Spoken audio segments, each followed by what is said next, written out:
All right, welcome. Today we are playing for the camera, so make sure your good side is facing the camera. The We're talking about winning with data and AI.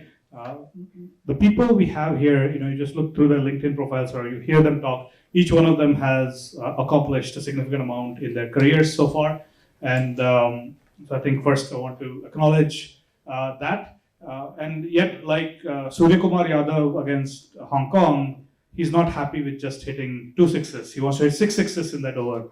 So all of them are ambitious. They want to go to the next level, win the World Cup, kind of go to the next stage. And so that's kind of what we're talking about. And we, all of us, look at data and AI as areas that has more potential that it holds for respective companies, for the customers, for society at large. And we're going to discuss about that topic. And so first, she already read out people's names and companies, but as you start talking, maybe you say that so that we can know who is who and go from there. So my first question for the group is, all of you have gone through some kind of a journey along with data and AI in your businesses. Talk about what were some of the recent wins that you had with data and AI, and more specifically, was there a problem that was harder than it looked as you got into it? So something that that looked easy, or everybody says, what is this? This is easy problem. But once you get into it, it becomes a lot more complicated than it was. So may I request visualizer? My name is Anil Menon, CIO for Lulu Group. One classic example which I'll have to speak about is it's very easily said: inventory visibility. Viewer transparency, inventory visibility. Very easily said. But if you really start looking into the nitty-gritties of it and where to start and what are the root cause and so on and so forth, you'll find it is a far-fetched reality if you have to put it. There's no benchmark saying, or someone may not come and say that, I have complete visibility of my inventory. It can't happen. Let's face the reality of it. So that's one classic example which generally comes in. Where you can reach is the more accuracy point of it. The accuracy numbers can be reworked on a constant basis. It's a journey which we try to figure out. And that's purely from a data perspective. Process vis-a-vis the data perspective, and that's why the AI throws out numbers to you saying that, look at this part of it from the data you have, there's something wrong out here or there's something good happening out here, why don't you go back to your process and rework on the process of it. Where as simple as a tag on your apparel or an RFID or the costing factor around that part. There are multiple attributes to one particular so-called, the simple word called as inventory visibility. So that's something which we have learned from ours.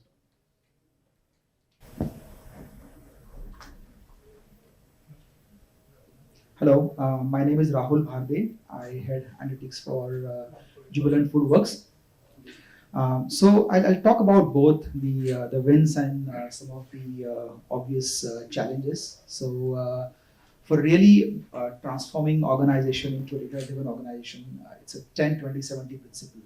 10% of it really is the analytics, 20% of it is the underlying digital ecosystem. This involves consumer technology or enterprise technology really, and marketing technology. And 70% of it really is the change management and governance of driving those initiatives per se. So, and each of the area obviously will have wins and areas that take longer time. I think as a part of the first pillar really, we had a lot of success in building models on understanding our locations better. So QSR by nature is an extremely hyper-local business. So knowing your catchment is extremely critical, and a lot of work has happened to guide that strategy. And we've been able to open 2 restaurants last year with a lot of that guidance per se. Customer science again had a lot of wins there, right from personalizing communications, offering better value to customers, optimizing our discount spends, and then just personalizing experience on the ordering apps. A lot of work has happened in wins in those areas really. Forecasting, we are present in 350 cities, 600 plus restaurants really.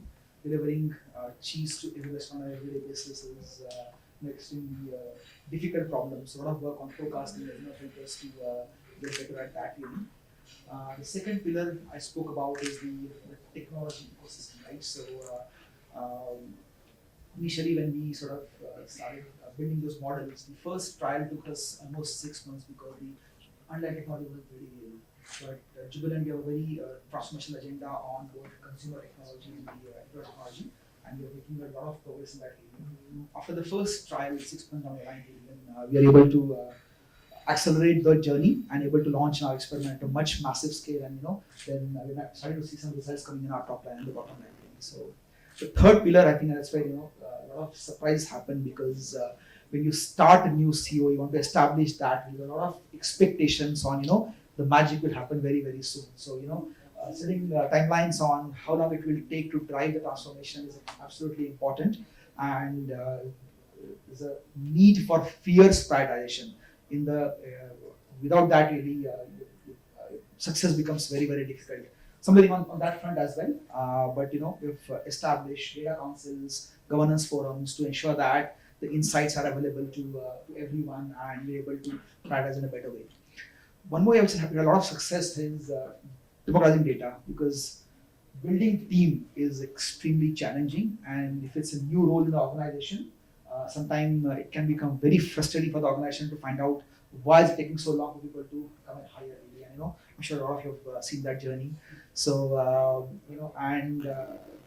retail it's extreme dynamic business. There are thousands of stores really, 3,000 employees. A lot of this is actually made. So you can't have enough number of analysts to answer the question. So what we're able to do essentially is to give data to everyone with a click of a button really. So all the standard 100 of KPIs are available for everyone with a simple Excel pivot table, and they can fetch that, and the answer is same from what who's doing really. Those have been the wins. Obviously we're still at the very early part of our journey and long way to go ahead. But yeah, I think that's been our story so far. Thanks. Hi, my name is Jitendra Kanoja, and I anchor digital transformation mandate at Shopperstop. So, I want to go back a little when it comes to, how do you use data? So there was a time when, at stores, the store manager would ask, how much was my sale yesterday, and how much inventory do I have? Do I have enough inventory to, achieve my targets? I think the mood is now changing. I think the intelligence is now seeping across, and the quality of questions have tremendously improved.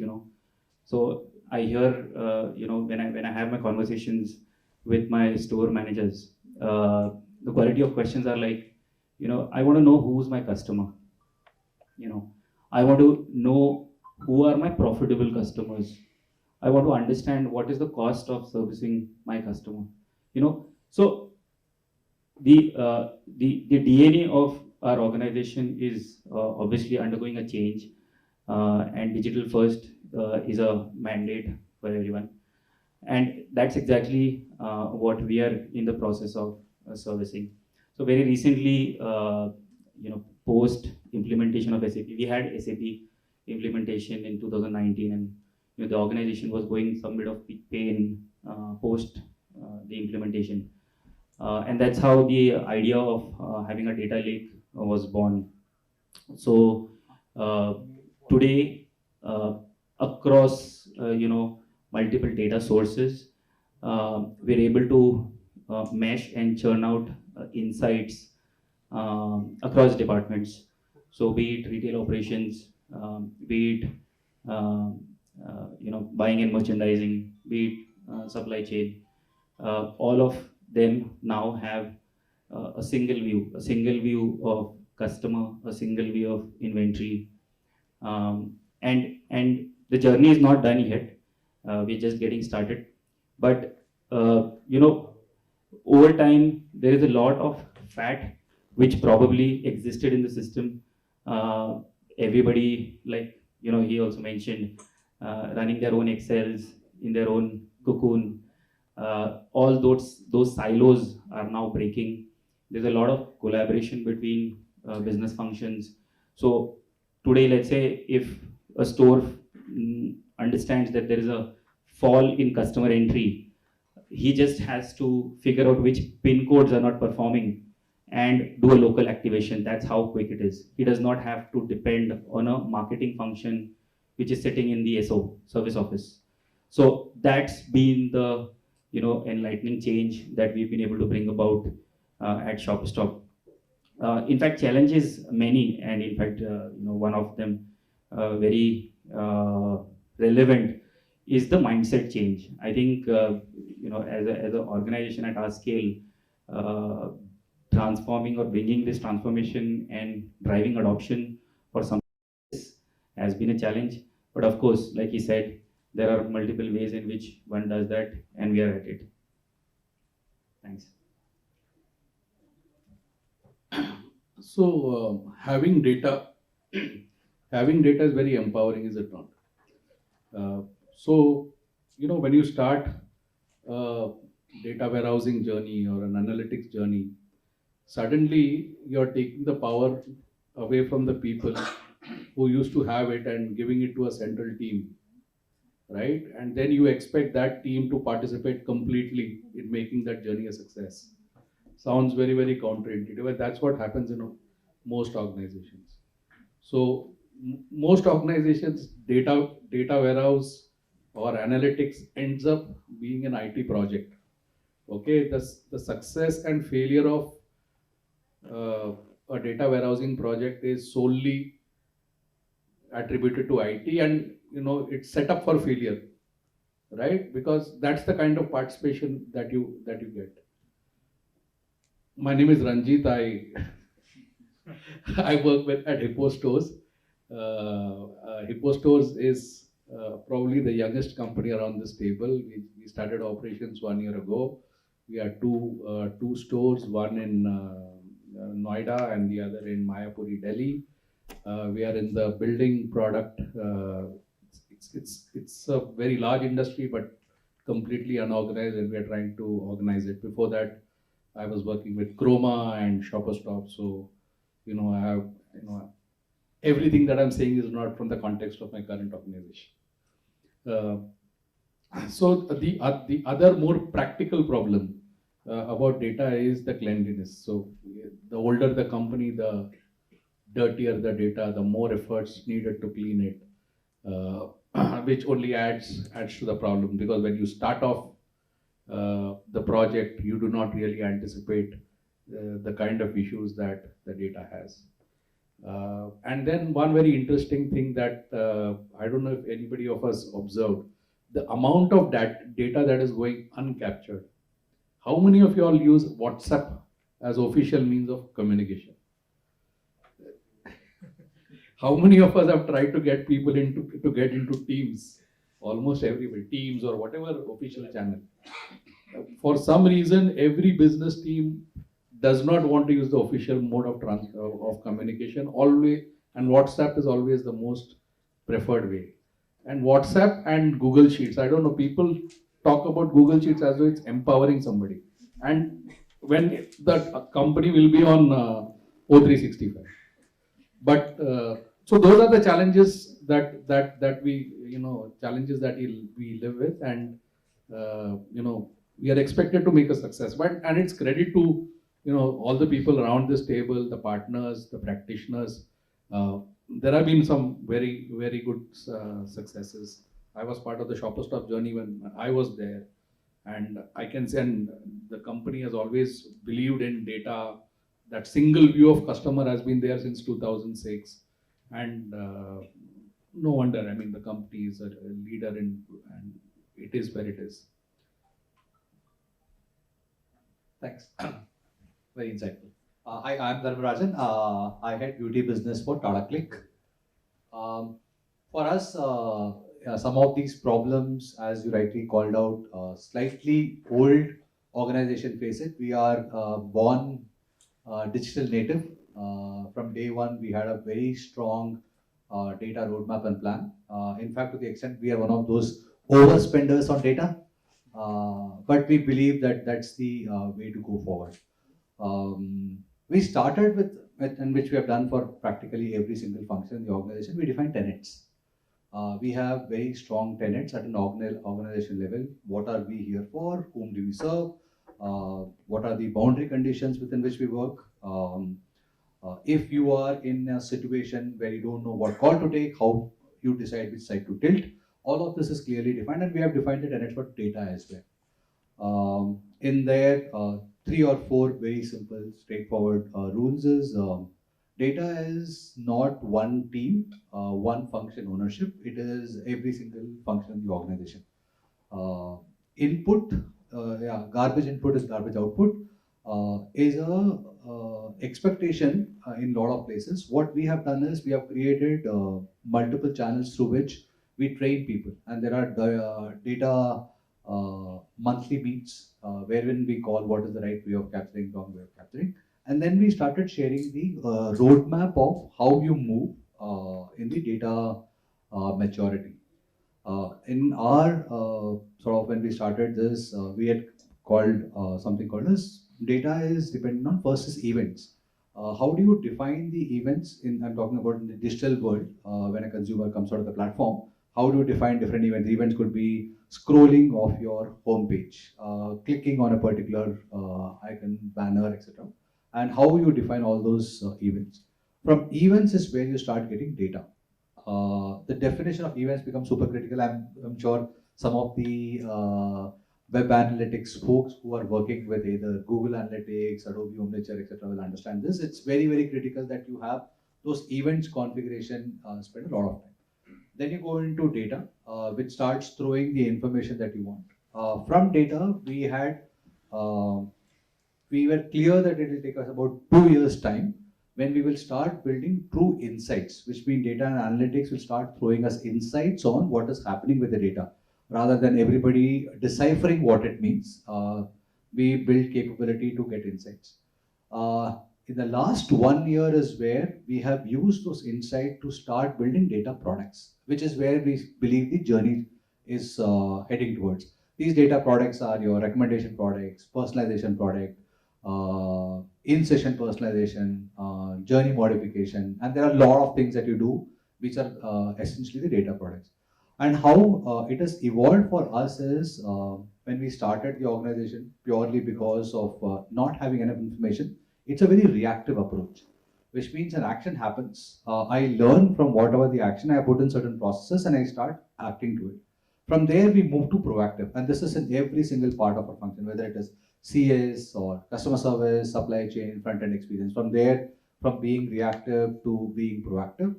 Proactive to predictive is the next move that we made. Here, there are multiple examples.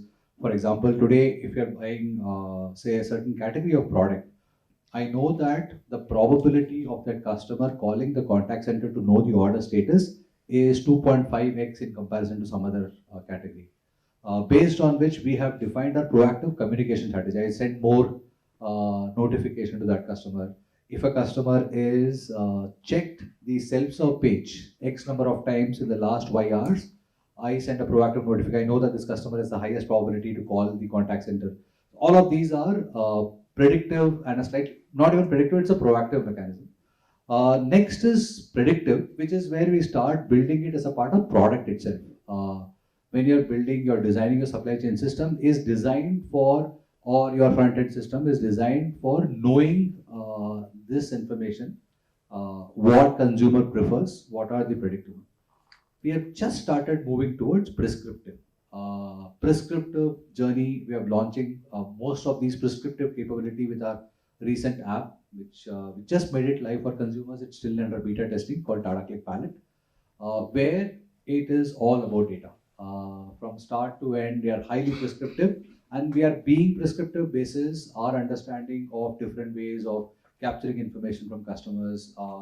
It is implicit information, explicit information, browsing led, some feedback led, past preferences, and being able to connect them through network routes rather than decision tree routes. So it's one event can be connected to multiple other events, which may look to us as if they are disconnected, but still you have certain connections established. So that's the direction and the journey that we've taken.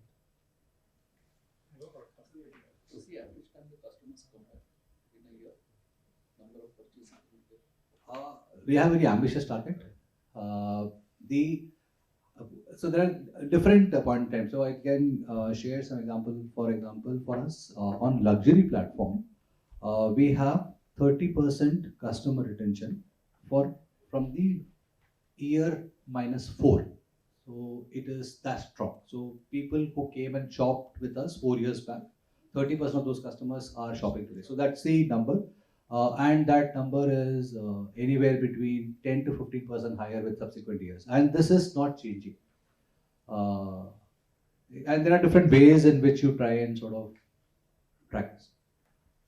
Especially on beauty side, it's very, very different because it's a platform for both content and commerce. It is not just for transactions. Even for consumption of content, you would want consumer to come in, which is monetizable information, which also enriches the data about customers. So there are different reasons. Good evening, everyone. This is Vipin Gupta. I head technology for Tata Starbucks in India. So, as Ranjit was also saying, so our Tata Starbucks business in India also is a fairly nascent business. It's 10-year-old. This year, actually, we do celebrate our 10th year anniversary, and hope everyone has gone and tasted the masala chai and the filter coffee that we've launched on the scene. So when it comes to data, we are also in a fairly nascent journey when it comes to data in India. I think like any other organization, we have gone through the drill also of, initially we thought let's get everything, in one place, whether it's POS, whether it's SAP, and whether it's, loyalty and everything. And then we quickly realized these guys saying like, hold on, what do you guys really want? What are you guys really solving for? And then I think, then we really started tailoring down in terms of more top-down approach in terms of what we want to do. And I think that worked well then. And then in terms of the wins, we have been able to create a cloud-based scalable platform at Azure, which then amalgamates all the data from various sources, and then that data is then available for various business units for reporting. Again, maybe then I call it data democratization, because earlier a lot of this was embedded in emails, and then somebody from the outsourcing partner will send or not send, and they'll go and look at some Power BI dashboard and all that. Now we have really sort of liberated that and put it on Palms in form of an app. But the executive team can look all the data almost like T+1 and almost like every 6 hours on their labs in terms of at a store level what's happening.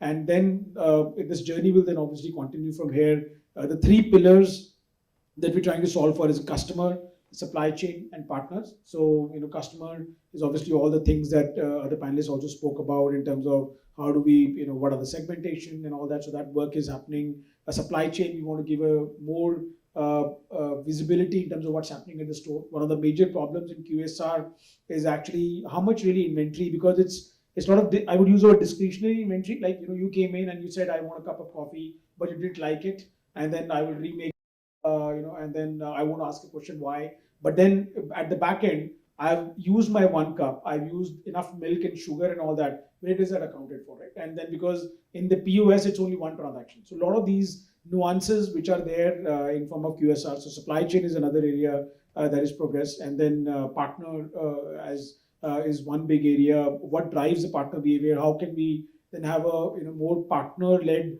in a way, sort of culture at stores, and all that is happening. So that's on the data. On the AI part, we've also experimented with vision analytics, as some of the panelists were speaking about in the morning. And one of the interesting use cases that we've really cracked in that is actually in QSR, tracking the offline customer journey is actually almost a utopia. So for example, the amount of time taken by the customer from door entry to standing in the line to the POS, and then actually food pickup time. So, you actually move away from POS, and then let's say even if you're standing in front of the pickup counter and you're just standing there having a chat, but I only track once you actually pick up the cup and move out. So some of those use cases that we have solved, and now we are putting that on scale and see how much value that it can add. to the store staff, and in terms of how much actions that it can trigger to further enhance the customer journey in the stores. Challenges, I think standard, which other panelists have already spoken about, data quality always remains the biggest challenge. You always think that it's all there, what could be, but it goes as small as that. I still remember that example where we were doing store master, and there are 3 different sources of store master, and somewhere a Gurgaon store is categorized Delhi NCR, somewhere it is Gurgaon, and somewhere it's something else, right? So then how do you really do that? And then there is so much legacy of 10 years where there is no limited knowledge, so that becomes very big challenge. And I think skills and governance are another big challenge. Skills, getting the right skills either from internally and from the partner side, they are always a challenge. Luckily, change management, touch wood, I want to touch a wood, because that has, so far, because I remember when we initially presented this to the leadership team and said, okay, I thought it'll be like a 15-minute presentation and everybody will say, yeah, that's fine, we'll get it.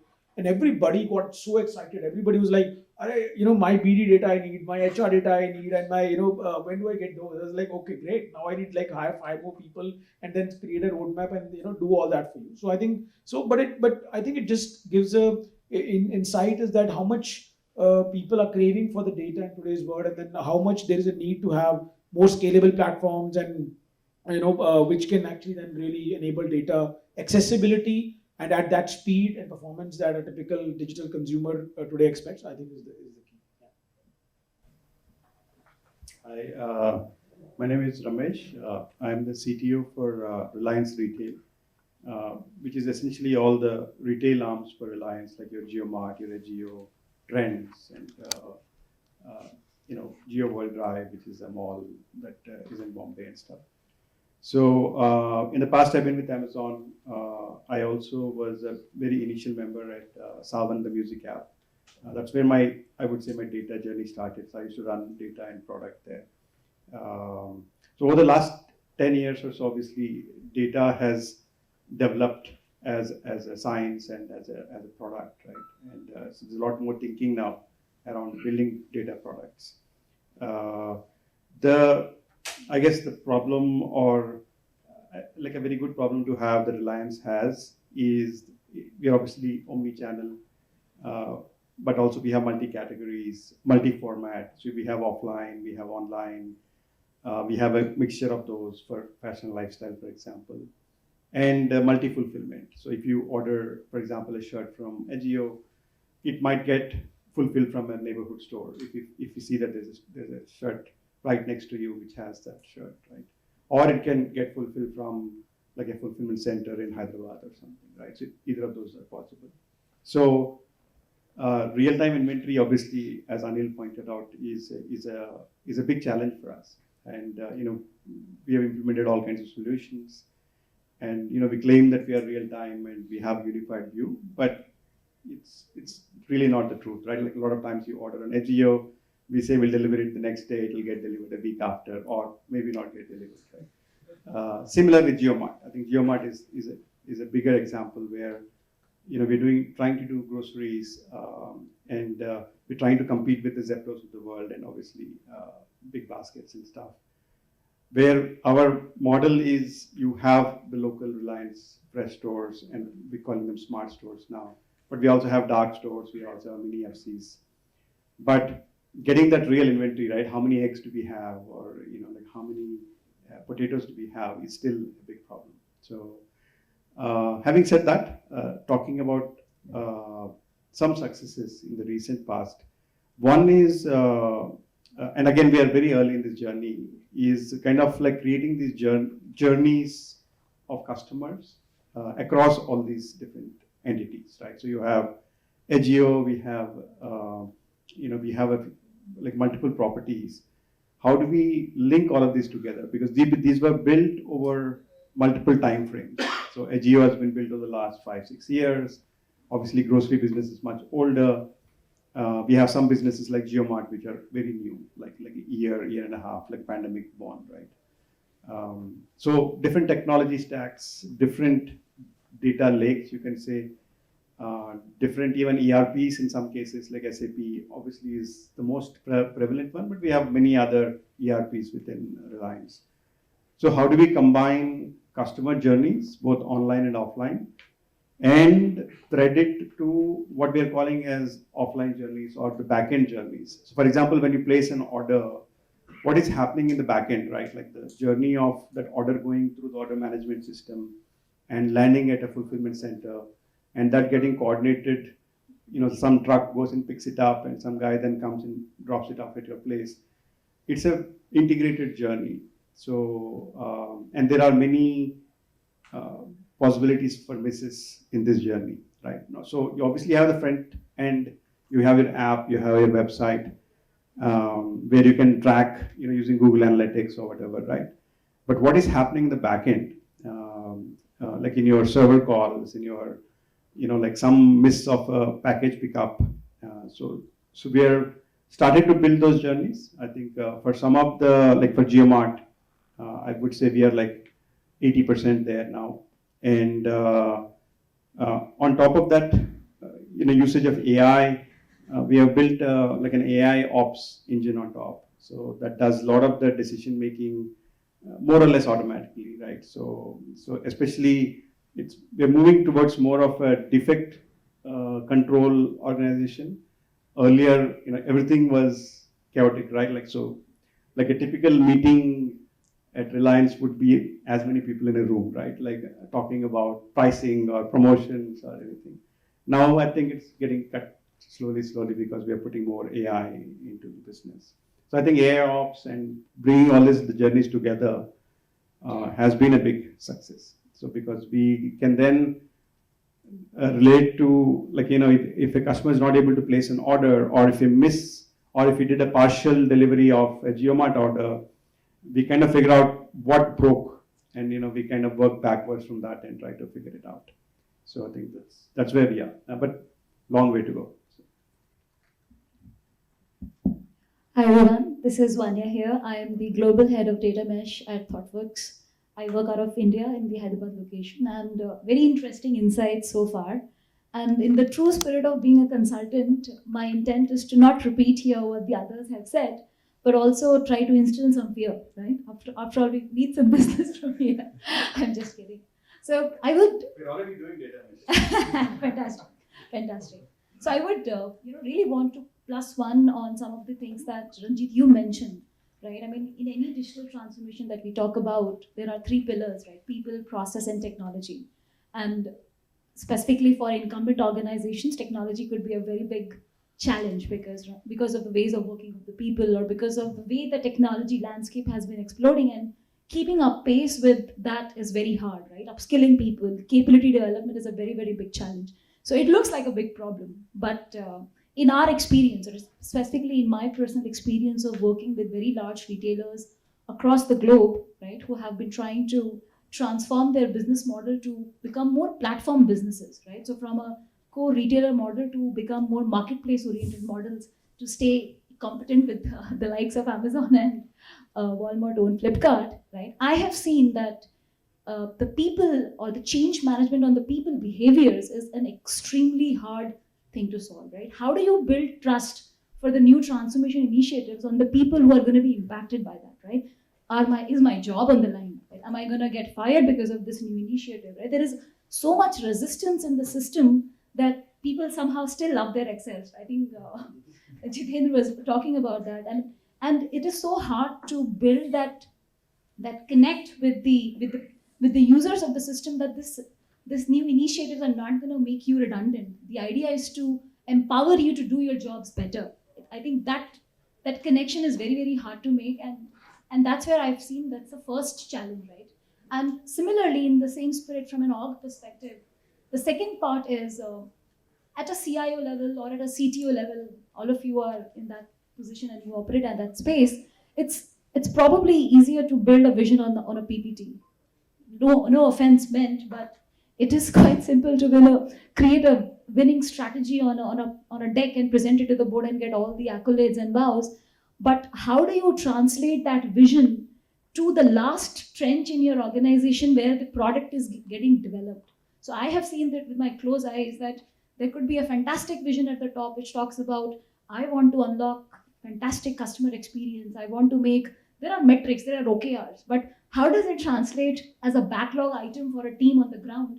That's a very, very hard problem to solve, right? And similarly, the third aspect within the org part itself is the tussle between the IT and the business, right?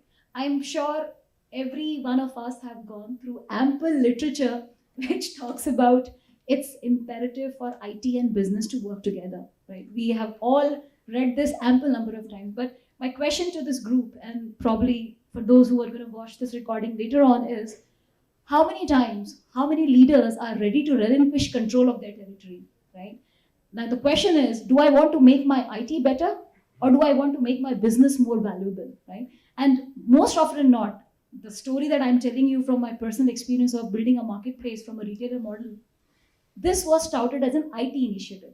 I mean, now how in this world do you imagine that something that's transforming the core nature of your business is being touted as an IT initiative, and therefore there is a tussle war, right? I mean, there's another aspect to it from a very data perspective. There is a central unit that's sitting across the entire organization called a business intelligence department, filled with 200 people. Now the that organization are absolutely not ready to relinquish any control of data engineering capability or data science capability to the product teams, right? So that's the kind of tussle that we see in such paradigms, and that's where I'm a big fan of data mesh. Of course, I evangelize that for a lot of our clients.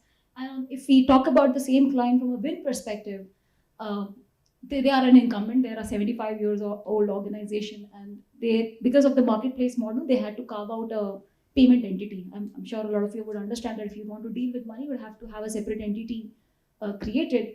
And since that was starting from grounds up, and they were very primed for, looking at who is the data producer, can I model my data, as a product for my consumers, right? So they were looking at compliance. I think in payments and other regulated spaces, compliance is a very, very important requirement, and that's where we led this idea of a data mesh, right? So that we can bring the analysis closer to the people who are producing that data, because they understand that data, right? They understand the data quality issues that you were talking about, and few others as well. I understand my domain. I understand what are the dualities of that, what are the integrity constraints that apply. And if I am going to build data products on top of my data, the confidence level of the consumers is going to be next level, right? Because it's very easily said that if you can't trust the data on which the insights are built, you can't trust the insights as well, right? So that's precisely what we were able to accomplish as a win. We were able to help bootstrap data mesh in our clients' ecosystem. And there are many others, but this is one personal win for myself. Great. I think we covered a lot of interesting topics, things that I wanted to ask as follow-up questions and things like that. But a couple of quick observations. I think Jitendra talked about Excel and Ranjit talked about Google Sheets. There is a one-liner that I heard a while ago. I don't know who it's attributed to. Is basically that the entire IT industry in its history is an Excel replacement project. So everything we're doing is simply trying to replace Excel, and we haven't figured it out yet. I don't know who to attribute that code to, so you can attribute it to me if you like. It's a data quality issue for attributions. One pattern that I see in a lot of the things that we're talking about data, we're talking about visibility, we're talking about quality, as well as some of the AI things. The pattern is really, we're talking about how do we make better decisions as a business? How do we make decisions faster? How do we make them at scale, at the diversity of the size and the shape of the company? And taking that lens, you have people that, so sometimes decisions are made by people, right? So you give them visibility, they will make a decision, or sometimes the decisions are automated, and so on. And I think the key thing I want to call out is the idea of there was contrasting things that I think, again, between Jitendra and Ranjit that you talked about. I think Jitendra talked about how to decentralize the access to that data. And one of the negatives I think that Ranjit talked about is having a centralized data team alienating the business users who are used to using their Excel. I think that's where Vanya was correcting how to make the decisions closer to the producer of the data, which is one of the fundamental things that I think all of you have talked about in some angle that I thought was interesting. But I want to ask a somewhat controversial question, maybe. So all day today, we've been hearing about data. Do you need data to build AIs? To build AIs and to make better decisions? Is all that data, do you really need all that much data? Do you really need all of it? Do you need it that fast? Do you need it at that volume? Or are there different ways to make decisions in a way that, that with whatever data that you do have? Because bottom line is that utopia, it's not coming. It doesn't matter how much you spend, right? Utopia is not coming with data. So how do you make decisions with what you have? So are there any techniques that you've seen? I can give a couple of examples, or if you guys want to talk about it, are there ways that you've seen that people are able to make decisions without needing all of that, the complexity and the cost of data? The saying I believe in, in God's we trust, no one else must bring data. So for every decision we need data for sure, really. Do you need all that data? So I do not see any building capability as a one-time initiative. You cannot really, for example, build a recommendation system at once. It has to continuously be fed with a better data, with better feedback loop. So this is an ongoing initiative versus one-time initiative. So if you want to wait very long until you get all the data in the world, it will never happen, and nothing will actually come out of the initiative. So it has to be tied to a timely outcomes with a constant focus on analyzing the data. In reality, is that a better data is a better competitive advantage. The better insight I can draw, the earlier I can spot a trend really, I'm going to be differentiated in the marketplace to my customer, and that's why obviously you need the data. If it's my wish, I'll have all the data in the world really, and not be still enough really. But yeah, I think it's a continuous journey in which you want to enrich the data and hence the sophistication of the decision making as we build the capabilities. So I'll just put some context to the question. It really depends on what decisions you make, right? And I'll cite an example which is core to our business, which is the buying and merchandising function, right? Now, if you really ask a buying and merchandising guy how much to buy, he will tell you, don't teach me. I mean, that's my bread and butter, right? So, I mean, those kind of questions don't really, I mean, people, of course, look back as a reference point, but those are more judgmental, right? But I'll give you a specific example of Indian wear category, right? I was having a conversation with a category manager, and the buying pattern had not, and when I say buying, it means the buying and merchandising buying, not the customer buying and merchandising, right? So, I mean, the buying pattern did not change. The product units bought, categories, subcategories bought, did not have a change. But during COVID times, there was a significant shift which took place, right? And surprisingly, there was one category which was going down, which was kurtas. And naturally, if you have to extrapolate why a category has gone down, you can't make out of simple Excels. You really need to go into customer journey behaviors. And these kind of bespoke analysis is where we come in, and you have to arm that with hypothesis, you have to arm that with data. And we spotted some interesting trends where we found that our repeats, customer repeats, were shifting behaviors from kurtas to tunics. Now, that is something which in ordinary I can't spot, but it is only possible through mapping customer journey, repeat journeys, and that's where we bring value to the table.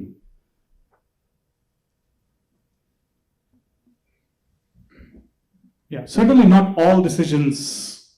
What I'm about to say doesn't apply to all decisions, but there's a certain category of decisions that what we're finding is when it comes to things where there's a digital feedback loop, You can use techniques such as reinforcement learning and simulations, which don't depend on your historical data that much. They need access to the clickstream, but they don't care about your historical clickstream. They need now. And within a matter of minutes, you can optimize and continuously optimize what's happening.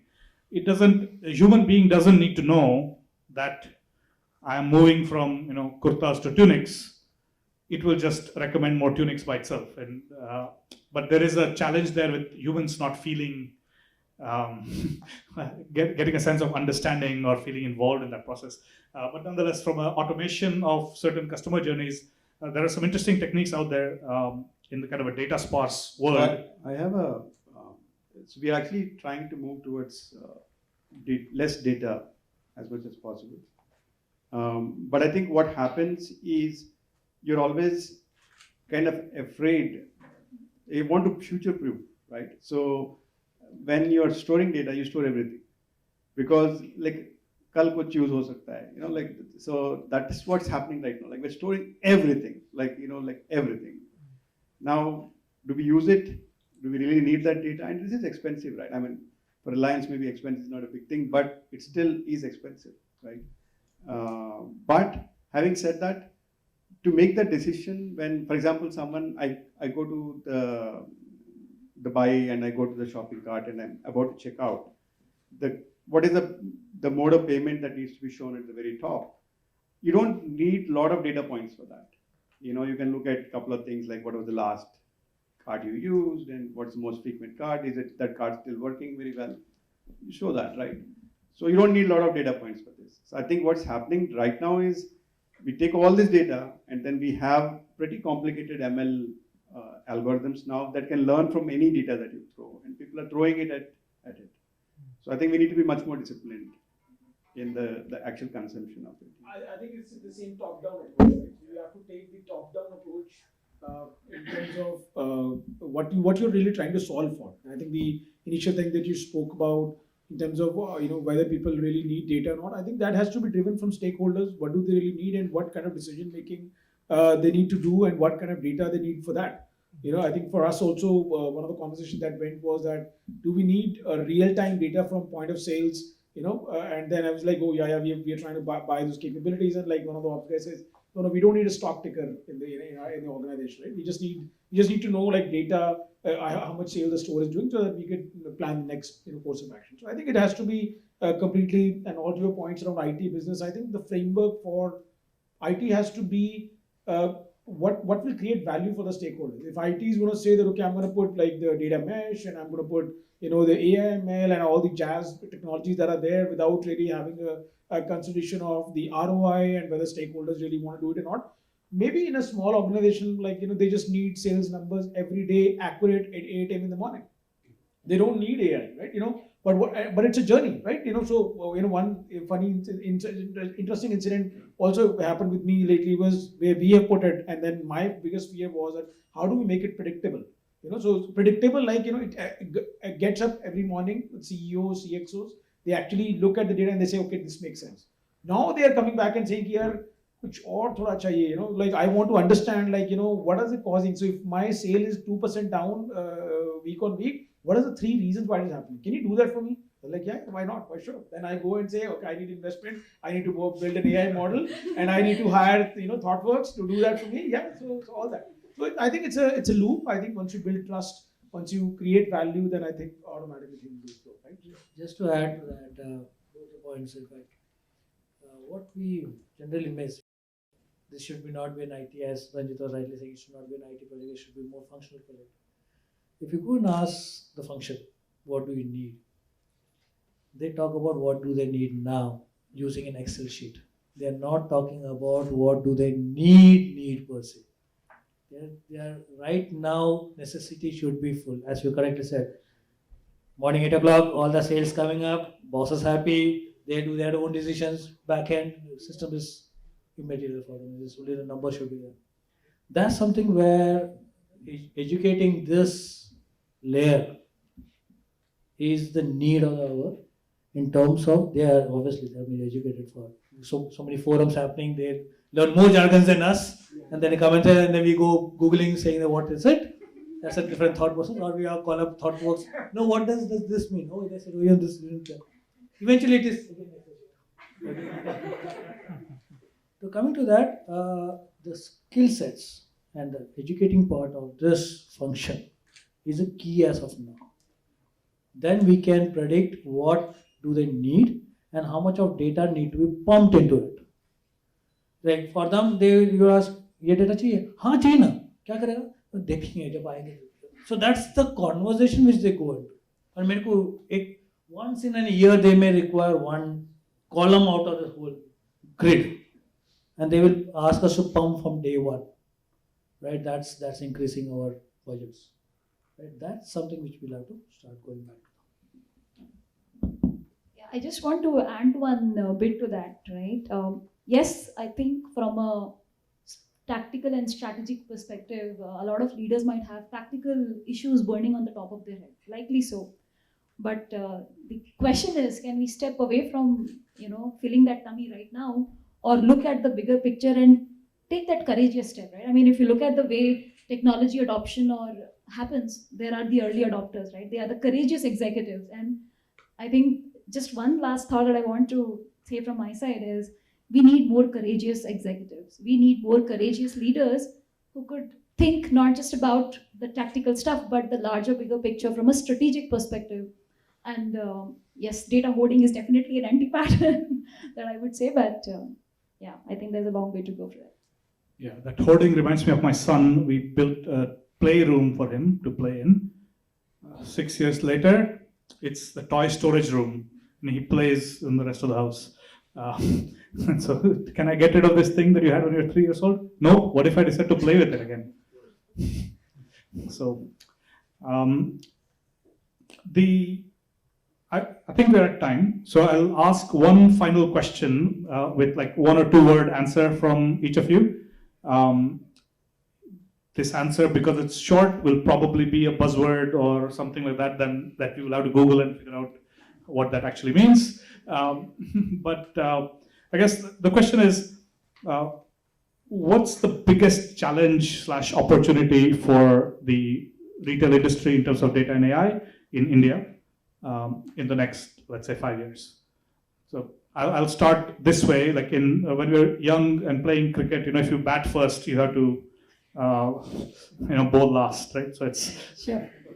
Cool. Okay. So I think from where I see it, I would imagine sustainability would be a very, very important consideration and challenge for almost all organizations, not just retailers, but all organizations would have to think about this. Governments are becoming more and more rigid and more thoughtful about the ESG goals that we all have to think about. And even though it looks like that it's a 20-year journey, sorry for the longish answer, even though it looks like that we have 20 years to reduce our carbon emissions, but unless we start now, unless we start thinking about and renovating completely reimagining how do we design our products, how do we visualize our supply chains, everything on the ground has to change. And that's a long, long, long journey. So I would say this is a big, big challenge that the entire globe is facing, and all of the people sitting in this room have a very big and important role to play. Sustainability is the buzzword.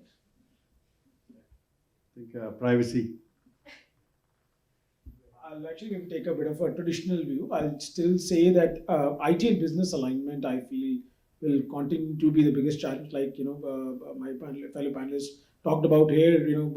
What does really business want, and how can IT deliver it? Like again, I remember one of the Steve Jobs comment which says, "My job is to find out what my customer wants before he knows what he wants." Right. So as IT we be that magicians who know? I think once that happens, then I think it'll be a great, great journey.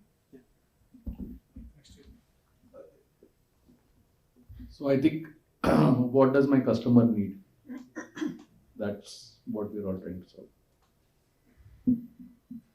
In my view, I think managing good talent or attracting good talent down the line is going to be a significant challenge.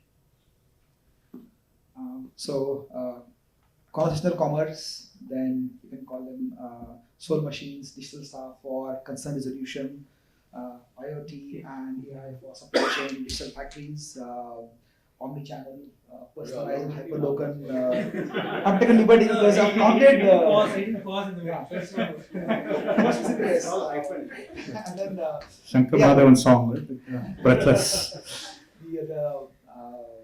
I would tell the AI for supply chain digital factories, omni-channel, personalized, hyperlocal experience. And I think from industry perspective, I think data-centric AI are the key opportunity challenges for the industry.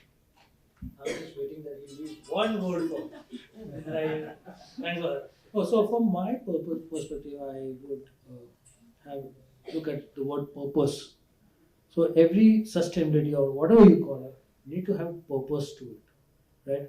Are we really driving that purpose? Is something which should be the long-run strategy for each element which I've worked.